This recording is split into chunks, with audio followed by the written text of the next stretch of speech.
कसा तो दगदगता अंगार दिवस असो वासो अंधार रणमैदानी लढे झुंजार जी जी रणमैदानी लढे झुंजार जी जी.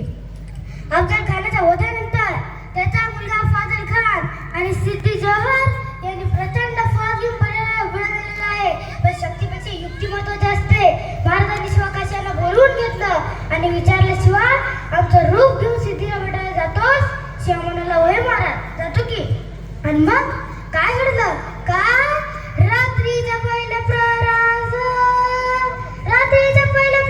दहाच्या सुमारास गड उतरण्यास शुभ पालखीत बाज संगती शुभ पालखीत बाज संगती. पावसानं ओली झाली धरती रात अंधार मोड चालती. दुसऱ्या पालखीत शिवा काशीद मोठ्या रूपवात चालला दादा दादा रजिर दादा जी. दोन दिशेला दोन पालख्या गेलेल्या आहेत. त्यापैकी एका पालखीला खानाच्या सैन्याने गडाडा घातला. पालखीतून शिवाला बाहेर काढलं, सिद्धी समोर बसवलं. तरच म्हटली, हुजूर हुजूर शिवाजी भाग्या शिवाजी भाग्या. आणि गडा आणला सिद्धी.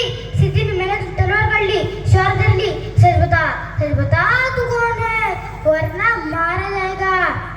शिवा हसला आणि म्हणाला, अरे जन्माला जरी शिवा काशीत म्हणून आला असलो तरी मरताना शिवाजी महाराज म्हणून मरतोय.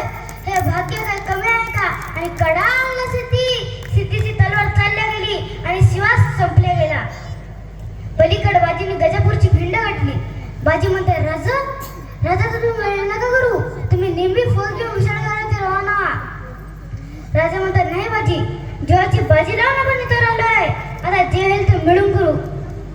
बाजी म्हणते, नाही राजा लाख महिने तरी चालतील, पण लाखांचा पोशिंदा जगला पाहिजे. राजा लाखांचा पोशिंदा जगला पाहिजे. आणि मग त्या खिंडीच्या तोंडाला काय बकरा झाला? काय उभं राहून बाजी खिंडीला मन दमा दाखवा दाजी विनोदी करे शुभाला मन दमा दाखवा दाजी. तुम्ही सुखरूपैतला जावा तो पुढवावा द्यावे शर्याला. तुम्ही गेला पाहिजे प्रतभास विशल गडाला. तुम्ही गेला पाहिजे प्रतभास विशल गडाला.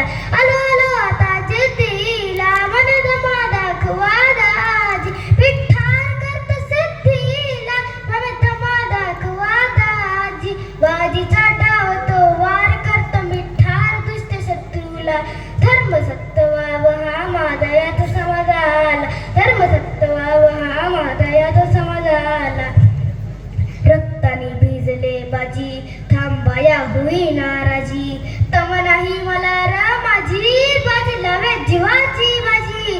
कधी पोहोचते ते गडावरी राज शिवाजी जी जी राज शिवाजी जी जी.